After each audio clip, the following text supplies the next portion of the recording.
See what I did there? Hey, what's up, you guys? I'm Ariane Elizabeth, and today I am here to do a review for The Ruby Circle by Richelle Mead. I am going to try and make this video as non-spoilery as possible, but I can't promise a few things might not slip through the cracks, and there are some things that I want to talk about that I was like, oh my god, over. So basically, this is the summary. Sydney and Adrian are now married and living together at the Moroi royal court. However, things are not as great for them as they would have liked to believe. They are still being hunted by the alchemists. They have all the Moroi pretty much beating the crap out of Adrian and just really disliking them at all. She can't even leave the house at this point, and worst of all, in my opinion, they're living with Adrian's mother. And on top of all that, they still have to find the missing Dragomir princess Jill. So these two people are just barely keeping their heads above water. Then an old friend comes into the picture and has a clue as to Jill's whereabouts just when they thought all of their leads were dead ends. So this piece of evidence now sends our couple, Adrian and Sydney, not to mention a few of their friends, Eddie, Jackie, and Neil, on a whole quest to solve these different riddles and to find Jill. They are also tracking down the maker of these different riddles, an old enemy, one they thought they had gotten rid of. Back with a vengeance, this old foe will stop at nothing to get revenge on Sydney. But things are not as simple as they seem. Oh no. Side quests started by Adrian and their old friend Nina yield some really unexpected results, including a new Dampfear baby and a piece of information that will change Dampfear history. It just basically goes against everything anyone knows. Expertly tied together and told from both Sydney and Adrian's point of view, I think this is a really happy conclusion to the Bloodlines series and the Vampire Academy. Now I'm going to talk about a few of the characters. First we have Sydney. Now I am loving her as a main character. She is super strong-willed, ready to jump in and save the day, and she is a main character that isn't all about brute strength and heroism kicking back and I'm just going to beat up all the bad guys. She is smart and she's a bookworm and I just love her. And she uses her mind and her intelligence to sort of get her through the different obstacles, and I really, really enjoy that in a main character. It's the only thing I have to say about this is that she babies Adrian like it is nobody's business. There is way too much overprotective wife in this story. Then we have Adrian, who this is almost more about, really, because there's a lot of inner struggles going on with him in this conclusion. What is more important to him, his spirit or Sydney? In this book, he tries really hard a lot of the time to do the right thing and ends up feeling really, really useless. When he does help, it is usually with magic, and this only furthers Sydney's no magic rule, and so that just sort of creates more inner turmoil for him. And so a lot of this is his psychological acceptance of how things are and where his place is and how he can help without damaging his relationship with Sydney. And I think that was a really cool take on it as well, and I really like that things are also from his point of view, so you get to see a much broader range of things that are happening because they're not always together in the book. Then we have Eddie, who is fiercely loyal as always and will stop at nothing to get Jill back. Every plan, he's there. Every forward motion, he's like, let's go, let's get in there, let's get Jill back. And I thought that was really sweet. I love Eddie. Right from the Vampire Academy series, book number 1, I really enjoyed him as a character, and I'm so glad that he is still sticking with us and is still part of it. I really enjoy his fierce loyalty. Tea break. Then we have the Dampfear Neil. Now, he is not that prominent in this book. However, a huge, huge plot point centers around him. His decision is not an easy one, and I'm not sure if I would have done it myself, but I really give him kudos for being able to do what he thought was best, even if it meant not being around certain people. Then we have Daniela Ivashkov. This is Adrian's mother, and I have never liked this woman. I just can't stand her. But in this book, I actually did come around to her in the end. As a royal, She's had a lot of hard decisions to make. However, I think that as a mother, she made all the right ones. That was so sappy and beautiful. All in all, at the end of this novel, I did not come out of it not liking her as much as I did going into it, I guess. So then we've got Jackie Terwilliger. We got Jackie the Witch. Despite being a fairly prominent character throughout the series and providing key information in this novel, I feel like she was really, really in the first half of the book.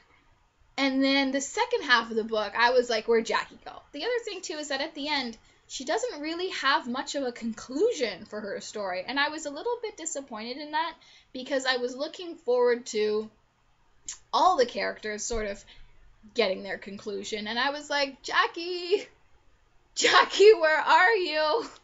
What happened? Why did you just leave the last half of the book? Jill. Despite the events of this book being about getting Jill back, she's really not in it at all. So there really isn't that much to say about her.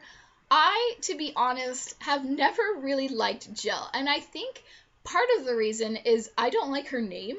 I think Jill is just so plain. And I know that, you know, she didn't know she was a princess and she was just a common Moroi. But, I don't like the name Jill. No, I don't mean to offend anybody named Jill. That is not where I'm going with this. But I just think that she's so plain. Her name doesn't make her memorable enough as a character for me. And then we have Rose and Dimitri. I know that this book isn't about them, but I would have liked to have seen more of a conclusion happen between the two of them at the end. Rose and Dimitri are probably my top #1 literary couple, and I'm not even going to get into it because this video will end up being an hour. I'm going to talk about the world a little bit. Everyone knows at this point what the world is like because this is the 12th book about this world. But I honestly just really love the whole Moroi, Strigoi, Damphir, alchemist, human witches thing that we've got going on in here. I really enjoy reading about these characters. I love the world it's set in. However, particularly for this book, as far as the places go, I think that it really jumped around, and I almost had to get out a map just to, like, understand where they go. And I think part of that is that I don't live in the States, and it's not that I'm just really ignorant. Okay, maybe I am a little bit ignorant as to where the places are, but it's not something I've ever had to study in school because I live in Canada. And if you were to tell me all the different places in Canada that they went, I would completely understand what you were talking about, but not so much for the States. So all these little towns, or, you know, they were in Utah and then somewhere else and then Palm Springs and then back to somewhere else again. I was just like, okay, where are your characters? Stay focused. I can barely even see where you are right now, but you're just all over the place. So I didn't really like that aspect of it. I think it did jump around quite a bit. However, at least they weren't off in Russia somewhere, so it was fairly local. And although this world, since we're on the topic, is in these two series, Richelle Mead, in the acknowledgements at the end, did state that we might not be seeing the last of this world. Whether or not we see these characters again, or if it's going to be one of those next generation type things, I don't know. But I'm keeping my fingers crossed that there's going to be more Rose and Dimitri in the future. Then we have the romance. This might get a little bit spoilery. Be forewarned. First we have Sadrian. You actually do not see them together very much in this novel, and when they are, they're actually fighting. I think it's really heroic and responsible of them, though, to have put their relationship on hold a bit to get Jill back. I just wish there had been more maybe after Jill was back besides just an epilogue. However, I think it was really smart on Sydney's part, you go girl, to sort of use her intelligence and her tricks and a little bit of blackmail to sort of get her and Adrian into the clear at the end of this book. Thank you. I am satisfied and happy with that. And then we have Jetty. Though not really in this book, Eddie does do a lot to get Jill back. And at the end, Jetty is sort of going on. And even though it is long distance at this point, there is hope for the future. I am happy that Eddie, who has been with us from day one has his significant other person. I am thrilled. I was really, really happy. I don't know if I'm necessarily that thrilled that it's Jill, but I'm glad he found somebody and didn't end up alone. Then we have Rositri. Things that happen in this novel have a major impact on their potential future. I can only imagine the fanfic that comes out from this. I'm really, really looking forward to probably browsing and reading some of that, if not making my own, because we've already been daydreaming about it forever. I do have to say, though, that overall, while primarily being about different couples, there really wasn't that much interaction between each person and their significant other. I feel like a lot of the time they were separated. Love was there, but I mean, like, they weren't there together through a large majority of this book. I kind of just wish that the romantic relationships were a little bit more developed, I could say. This was a lot more about the relationships between people who weren't romantically involved. I also think, though, that maybe there is nothing personally for me that compares to Rose and Dimitri's love. And so, even though this whole series has been about Adrian and Sydney, I've never really felt as committed to them as a couple as I have in the Vampire Academy. And I think that might have something to do with it as well, because that's personally for me. I didn't enjoy them together as much. There were definitely scenes where, you know, the couples were in love and together, but I didn't feel that spark when I read it, and I was upset about that a little bit. I just wish there had been a little bit more. In this novel, even with Rose and Dimitri, I didn't feel that spark that I did in Vampire Academy. I will say, though, that I am really, really happy that all of the romances had a happy ending, unlike The Last Sacrifice, but right at the end, Rose gets shot. I'm sorry if I spoiled that for somebody, but at this point, you should have read that book. But it was just like, there wasn't any kind of scary ending plot twist thing in this. It was just kind of like, okay, there's the end for you, everybody's happy. That is both sort of good and bad. I'm glad I didn't have to have late night heart attacks over the ending of this. It sort of just lulled itself into a conclusion, and I don't know if I like that necessarily either. As an author, I think Richelle Mead did an absolutely amazing job carrying on this series. I think that she tied up a lot of the loose ends really, really nicely, and that was able to give us a more rounded conclusion than just in The Last Sacrifice. However, personally for me, I don't think it was as good of an ending conclusion as The Last Sacrifice was. It does tie up a lot more, and you get to see into their future, unlike the VA novel, but it was really small.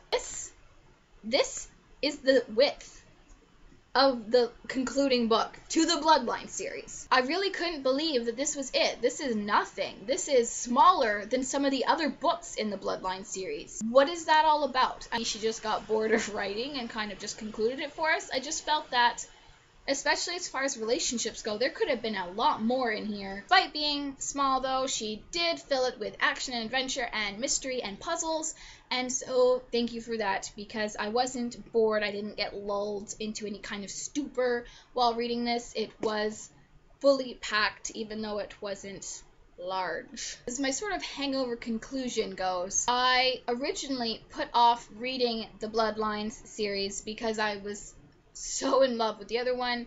I didn't want to read about someone else's point of view. I was really, really, really stubborn as far as getting into this series went. But once I was in it, I did really enjoy it. I thought this was a really nice conclusion. It was a sweet conclusion. Do I absolutely love it? No, I don't think so. I don't think I loved the whole series as much as I love Vampire Academy, and I guess it's not really fair to compare them, but nothing compares to VA for me. Would I call it an epic conclusion? No.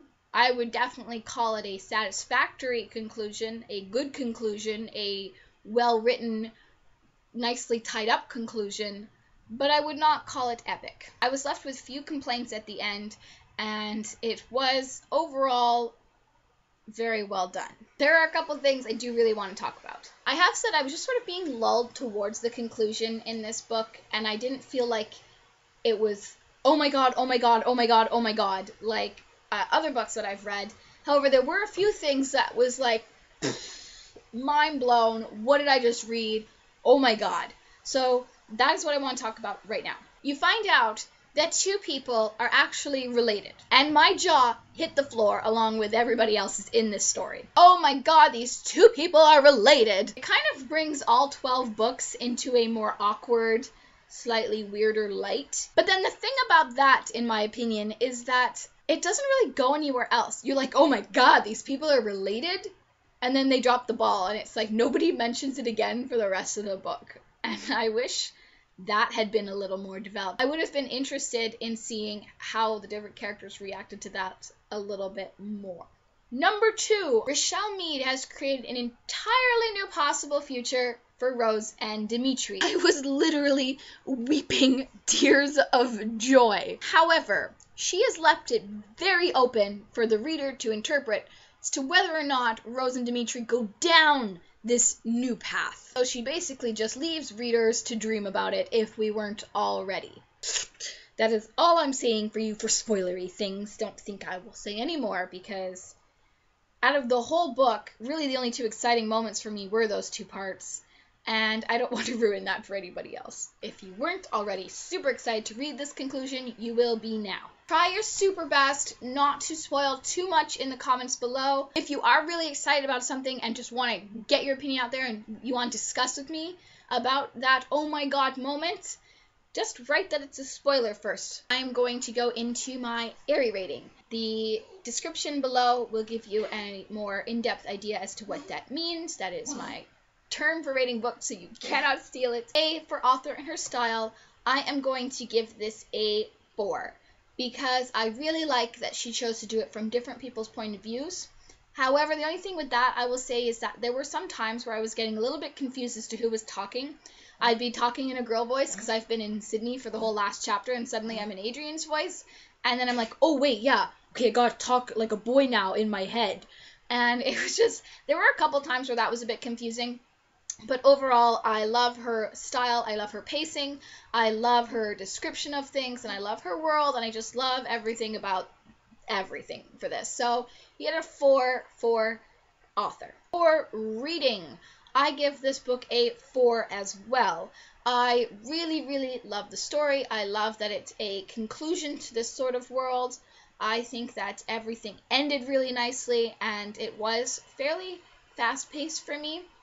There was a lot going on, and I just wish it had been more developed. The only really big problem I have with the story is that it was a short conclusion, and I wish there had been so much more included. For influence, unfortunately, I'm going to have to give it a 2. For me personally, I just think that I'm going to continue to talk about Vampire Academy more than I will talk about the Bloodlines series. And I am totally biased because of the whole Rose and Dimitri thing. I enjoyed reading the series, I enjoyed reading this final book, but I don't think it sparked enough in me to really want to go out and tell people about it. So if my basic math is correct, I give this book a 10 out of 15 on my Aerie rating. I was left wishing there was still more. Some books I'll read, I'll get to the conclusion and be like, that was good. I enjoyed reading this. I am happy or sad about the ending, but it really concluded everything. With this novel, I feel like I'm still wanting more. That's why it's so good, I guess, both series. There's 12 books, because readers keep wanting more and more. And I just wish that if this was going to be the end of everything, there had been a lot more in it. I did not have enough content in this book. I'm really glad that all of you will enjoy reading it. I don't really have any really super negative things to say about it. I didn't hate it at all. I really enjoyed it. There was just not enough for me. Just not enough. And the epilogue would have been nicer if it had been another 4 chapters of epilogue. One more thing. At the end of this book, Rose and Dimitri, spoiler, are engaged. I am not happy with that, because the epilogue takes place like a year and a half later.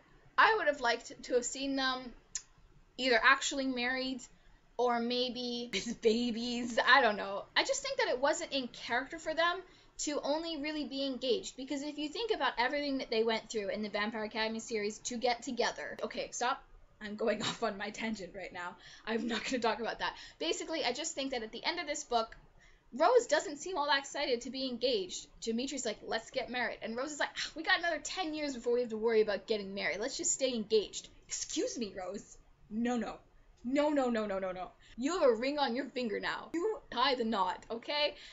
So please, for me, for other readers, tie the freaking knot and start producing little Dimitris. I just was not satisfied with their conclusion as a pair. I would have liked to have seen so much more happen with them. As for Adrian and Sydney, since I should probably talk about them since that's what the book was about, I am really, really happy with their conclusion. I think that the fact that they don't have to run anymore and that they're not in the Mori court, they're on their own place, and she's going back to school and he's got a job and they're happy. They are a happy family, and I am happy for them.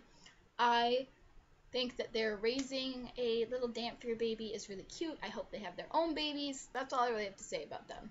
So thank you everyone for sticking with me for this review. Tell me what you think. Did you think it was a good conclusion? Was there anything you'd like to change? Would you like to add more? Tell me below. I would love to have a discussion with you about that, and I hope you have a really great day. Don't forget to like and subscribe to my channel because I'll be putting videos out whenever I feel like it. Bye!